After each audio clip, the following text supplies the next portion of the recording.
Hello friends, welcome to SSC coaching centre. दोस्तों, आज के वीडियो में बात करेंगे लाभ हानि के प्रश्नों की, यानी कि प्रॉफिट और लॉस के क्वेश्चन देखेंगे। तो पूरा वीडियो देखिएगा। चलिए स्टार्ट करते हैं। पहला सवाल है, लागत मूल्य और विक्रय मूल्य का अनुपात 7:8 है। लागत मूल्य का मतलब है कॉस्ट प्राइस, ठीक है, और विक्रय मूल्य का मतलब है सेलिंग प्राइस। इनका जो अनुपात है वो है 7:8।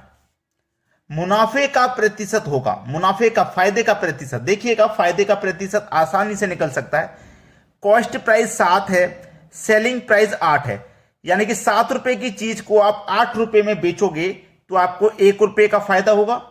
अब फायदा हो चाहे नुकसान, हमेशा कॉस्ट प्राइस पर निकलता है। तो कॉस्ट प्राइस बटे में रखेंगे 7, और प्रतिशत के लिए आपको 100 से मल्टीप्लाई करना है। किसी भी चीज को आप प्रतिशत में बदलोगे तो 100 से मल्टीप्लाई करोगे, ठीक है। चलिए, अब यहां पे क्या होगा, 1 का मल्टीप्लाई 100 से करते हैं तो 100 ही रहेगा ऊपर। बटे में कितना है 7, 7 से डिवाइड कर दो भाई।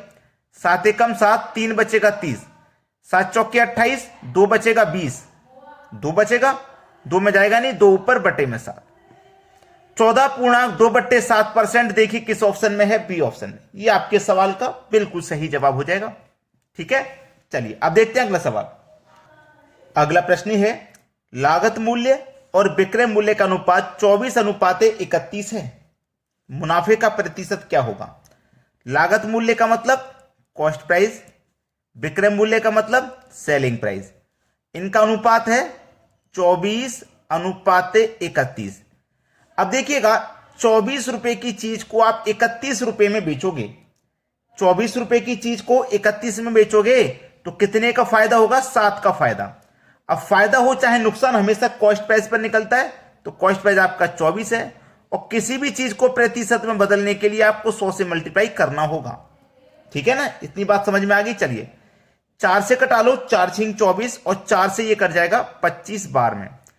25 का मल्टीप्लाई 7 से करोगे तो 175 हो जाएगा, और बटे में कितना, 6 है, ये वाला 6। कटा लो भाई, कटाएंगे 6 दूने का 12, 17 में से 12 कट जाएगा। 17 में से 12 जब कट जाएगा 5 बचेगा, 5 में 5 लगा देंगे 55, ठीक है। अब 6 से कटा दो, 6 निम 54, 55 में से 6 निम 54 कट गया तो 1 बचा, 1 में जाएगा नहीं, ऊपर 1 ऐसे ही लिख दो, बटे में ये डिवाइड वाला 6। 29.1/6%। ये आपके सवाल का बिल्कुल सही जवाब है, डी ऑप्शन में दिया गया है सही जवाब। चलिए अब देखते हैं अगला प्रश्न। अगला प्रश्न है, लागत मूल्य और विक्रय मूल्य का अनुपात 11:8 है। लागत मूल्य मतलब कॉस्ट प्राइस, विक्रय मूल्य मतलब सेलिंग प्राइस। दोनों का अनुपात है 11:8। तो हानि का प्रतिशत क्या होगा? अब यहां पे देखो, 11 रुपए की चीज को आप 8 रुपए में बेचोगे। भाई चीज है 11 रुपए की और बेच रहे हो आप उसे 8 रुपए में, तो आपको नुकसान होगा, हानि होगा। कितने का हानि होगा? 11 की चीज को 8 में बेचेंगे तो 3 का हानि होगा। 3 का हानि होगा ना। हानि निकालो चाहे फायदा निकालो, हमेशा कॉस्ट प्राइस पे निकलता है। तो कॉस्ट प्राइस 11 है, और किसी भी चीज को प्रतिशत में बदलने के लिए मैंने आपको बताया है 100 से आपको मल्टीप्लाई करना है। चलिए 3 का 100 से मल्टीप्लाई कर दो तो ये हो जाएगा 300, बटे में कितना, 11। अब 11 से कटाओ, देखो 11 दूने का 22, 8 बचेगा 80, 11 सत्ते 77, 3 बचेगा, 3 ऊपर, बटे में 11, 3 में जाएगा नहीं, नहीं जाएगा तो ऊपर ऐसे ही लिख दो। 27.3/11%। ये आपका सही जवाब है, और ये दिया गया आपके पहले ही ऑप्शन में। ये बिल्कुल सही जवाब हो गया। अब देखते हैं अगला प्रश्न। अगला प्रश्न है, लागत मूल्य और विक्रय मूल्य का अनुपात 9:7 है। लागत मूल्य मतलब कॉस्ट प्राइस, विक्रय मूल्य मतलब सेलिंग प्राइस। दोनों का अनुपात है 9:7। अब देखो, 9 रुपए की चीज को आप कितने बेच रहे हो? 7 रुपए में। 9 रुपए की चीज है, 7 रुपए में बेचोगे तो 2 रुपए का नुकसान होगा, हानि होगा। हानि हो चाहे नुकसान, फायदा हो, कुछ भी हो, हमेशा कॉस्ट प्राइस पर निकलता है। कॉस्ट प्राइस 9, प्रतिशत में बदलने के लिए 100 से मल्टीप्लाई करोगे। 2 का मल्टीप्लाई 100 से करोगे तो 200 हो जाएगा, बटे में कितना, 9। कटा दो भाई, 9 दूने का 18, 2 बचेगा 20, फिर से 9 दूने का 18, 2 बचेगा, 2 ऊपर, बटे में 9। 22.2/9%। ये आपका सही जवाब है, और ये दिया गया है आपके डी ऑप्शन में। ये क्या हो जाएगा? आपके प्रश्न का बिल्कुल सही आंसर। समझ में आ गया ना। हमको क्या होगा, हानि का प्रतिशत कितना है, इतना है। अब देखते हैं अगला सवाल। अगला प्रश्न है, किसी वस्तु को 651 रुपए में बेचने पर 7% की हानि होती है, उस वस्तु का क्रय मूल्य क्या है? देखिए, जो भी क्रय मूल्य होता है वो अपने आप में 100% होता है। यह बात आपको अच्छे से मालूम है। जो भी क्रय मूल्य होगा वो अपने आप में 100% होगा, और 100% का ही मान पूछा है। बोला है क्रय मूल्य क्या है, मतलब 100% का मान। हमने किसी वस्तु को 651 रुपए में बेचा तो 7% की हानि हुई। अब 7% की हानि कब होगी? अगर 100% की कोई चीज है, मैं उससे 100 में ही बेचूंगा तो कोई फायदा नहीं होगा, कोई नुकसान नहीं होगा। और 100 से जितना ऊपर बेचूंगा उतना फायदा, और 100 से जितना कम बेचूंगा उतना नुकसान। ठीक है, चलिए अब मैं यहां पे क्लियर कर देता हूं। कोई भी चीज अपने आप में 100% की होती है। ठीक है, 100% क्रय मूल्य 100%। अब 100% की चीज को आप क्या कर रहे हो? 7% की हानि पर बेच रहे हो। तो 100 की चीज को 7 की हानि पर बेचोगे, मतलब 93% में बेचोगे, है ना? 93% बेचोगे। तो प्रतिशत में बेच रहे हो 93% में, और रुपए में बेच रहे हो 651 में। यानी कि 93% की वैल्यू 651 है। हमें निकालना है 100% का मान, क्रय मूल्य। तो 100% का कैसे निकालते हैं? इस 651 में 93 से डिवाइड कर देना। 100% का मान पूछा है तो 100 से मल्टीप्लाई कर देना, आंसर आ जाएगा। क्लियर है ना सभी को? चलिए अब मैं यहां पे कटा के देख लेता हूं कटता है कि नहीं। 13 से कट जाएगा, 13 सत्ते 91, नहीं कट रहा। 13 से नहीं, 3 से कट जाएगा क्या? पहले 3 से कटा दूं, 3 से कटा देता हूं, क्या कटेगा? 3 से कटाऊंगा, 3 त्रिक 9, 3 1 कम 3, 3 से कटाऊंगा, 3 दूने का 6, 3 1 कम 3, 2 बचेगा, 3 सत्ते 21। अब 31 से कटेगा क्या ये? ठीक है, 31 से ये कटेगा क्या? 31 से ये कटेगा क्या? 3 दूने का 6, 3 1 कम 3, 2 3 सत्ते 21 कट गया। अब 31 से ये कटेगा क्या? इसे मैं चेक कर लेता हूं पहले एक बार, कटता है कि नहीं। 31 से 30 पंजे 150, 30 छिक्के 180 और 186, और 31 से 7 बार में पूरा कट जाएगा।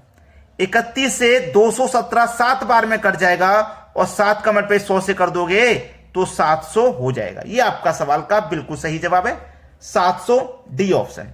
क्लियर हो गया सभी को प्रश्न? अब देखते हैं अगला सवाल। अगला सवाल है, एक कार 64,000 रुपए में बेचने पर सुभाष को 20% हानि हुई, उस कार का लागत मूल्य कितना है? लागत मूल्य मतलब 100% का मान कितना है? 100% का मान बताना है। अब देखो, 100% की चीज को उसने 64,000 में बेचा तो 20% की हानि हुई, मतलब 20% की हानि पर बेचा है। 100% की चीज को 20% की हानि पर बेचा है। अब 100 की चीज को 20 की हानि पर बेचेंगे, मतलब 80% में बेचेंगे। तो प्रतिशत में बेच रहे हैं 80% में, और रुपए में बेच रहे हैं 64,000 में। ठीक है, तो 80% की वैल्यू 64,000 है। हमें तो 100% का मान निकालना है। कैसे निकालेंगे? 64,000 में 80 से डिवाइड कर देंगे। 100% का मान निकालने के लिए 100 से मल्टीप्लाई। तो देखो, 0 से 1 जीरो कट जाएगा, 8 8 64 कट जाएगा, और 2 जीरो यानी कि 800। 800 का मल्टीप्लाई कर दो 100 से, तो 8 का मल्टीप्लाई 1 से करेंगे तो 8 रहेगा, 2 जीरो ये 2 जीरो ये 4 जीरो हो जाएंगे, यानी कि 80,000। डी ये सी ऑप्शन बिल्कुल सही जवाब है। तो लागत मूल्य कितना था उस कार का? 80,000 रुपए था। चलिए अब देखते हैं अगला सवाल।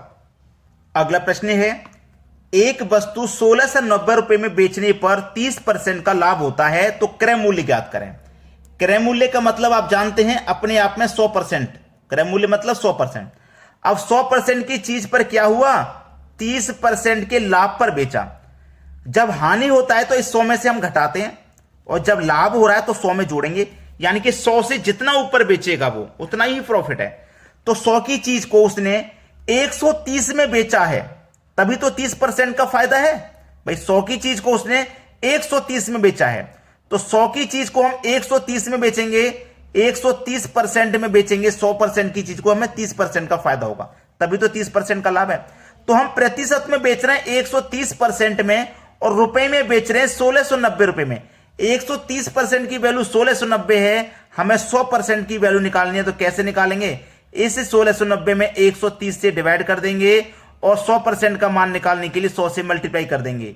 तो 0 से कट जाएगा 0, 13 से 169 13 बार में ही कट जाएगा, और 13 का मल्टीप्लाई 100 से हो जाएगा, तो तो ये हो जाएगा आपका आंसर 1300। सी ऑप्शन प्रश्न का बिल्कुल सही जवाब है। अब देखेंगे अगला सवाल। अगला प्रश्न है, राजेश को 5,750 रुपए मूल्य की सब्जियों को भारी वर्षा के कारण 4500 रुपए में बेचना पड़ा, उसकी हानि का प्रतिशत बताओ। चलिए हानि का प्रतिशत बता देते हैं।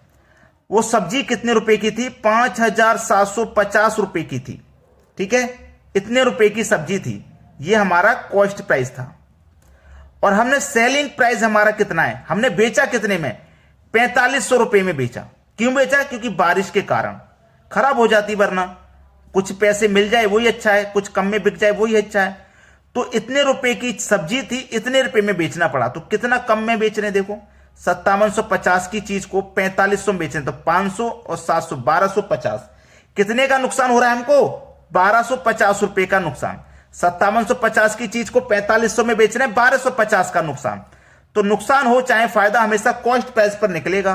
कॉस्ट प्राइस आपका 5750 है और प्रतिशत में बदलने के लिए आपको 100 से मल्टीप्लाई कर देना है। चलिए 0 से 1 ये 0 कट जाएगा, 25 से कटेगा 5 बार में, और 25 से इसको मैं कटाऊंगा, 25 दूने का 50, 7 75, 25 त्रिक का 75, 23 बार में गया ये। ठीक है, चलिए 5 का मल्टीप्लाई 100 से कर दो तो ये हो जाएगा भैया 500, और बटे में कितना? 23। 23 से कटा दो, देखो 23 दूने का 46, 50 में से 46 कट गया, 4 बचेगा 40, 23 से कम 23, 21 बार में गया। उसके बाद दशमलव लगेगा, तो देखो 21 दशमलव करके किस ऑप्शन में है आपका आंसर? 21 दशमलव करके एक ही ऑप्शन है, तो वही सही जवाब हो जाएगा। चलिए अब देखते हैं अगला प्रश्न। अगला प्रश्न है, किसी व्यक्ति ने एक पुरानी टाइप मशीन 1200 रुपए में खरीदी और उसकी मरम्मत पर 200 रुपए व्यय किए, उसने उसे 1680 रुपए में बेच दिया, उसका लाभ प्रतिशत कितना है? 1200 रुपए में खरीदी, 200 रुपए खर्च कर दी उसकी मरम्मत पे, तो टोटल 1400 रुपए की पड़ी उसको। ठीक है, तो उसका कॉस्ट प्राइस कितना पड़ा? टोटल 1400 रुपए। बेचा कितने में? उसने उसे सेलिंग प्राइस दे रखा है 1680 रुपए में बेचा है। 1400 रुपए टोटल खर्चा हुआ था उसको, और 1680 में बेचा, तो 280 रुपए ज्यादा में बेच रहा है। तो जो प्रॉफिट हो रहा है वो 280 का हो रहा है। अब प्रॉफिट निकालो चाहे लॉस, हमेशा कॉस्ट प्राइस पर निकलेगा। कॉस्ट प्राइस 1400 है। प्रतिशत में किसी भी चीज को बदलने के लिए 100 से मल्टीप्लाई करते हैं। देखो 2 जीरो से आपके ये 2 जीरो कट जाएंगे। ठीक है, 14 दूने का 28 कट जाएगा, और एक 0 20, 20 का मल्टीप्लाई 1 से कर दो तो 20%। तो लाभ का जो प्रतिशत है वो है 20%। पहला ऑप्शन सही जवाब। कितने परसेंट का लाभ हो रहा है? उसको 20% का हो रहा है। अब देखते हैं अगला प्रश्न। अगला प्रश्न है, यदि कोई वस्तु 178 रुपए में 11% की हानि पर बेची जाती है, तो 11% का लाभ प्राप्त करने के लिए उसका विक्रय मूल्य क्या होना चाहिए? भाई ये प्रश्न मैं आपको होमवर्क के लिए दे रहा हूं। ठीक है, आप इसका आंसर करके कमेंट बॉक्स में बताइएगा। बहुत ही आसान सवाल है, बहुत ही इजी। सभी बच्चों को अपना अपना आंसर कमेंट करना है। आज के वीडियो में इतना ही। अगर लाइक नहीं किए हो तो भैया लाइक जरूर कर देना। ठीक है दोस्तों, धन्यवाद।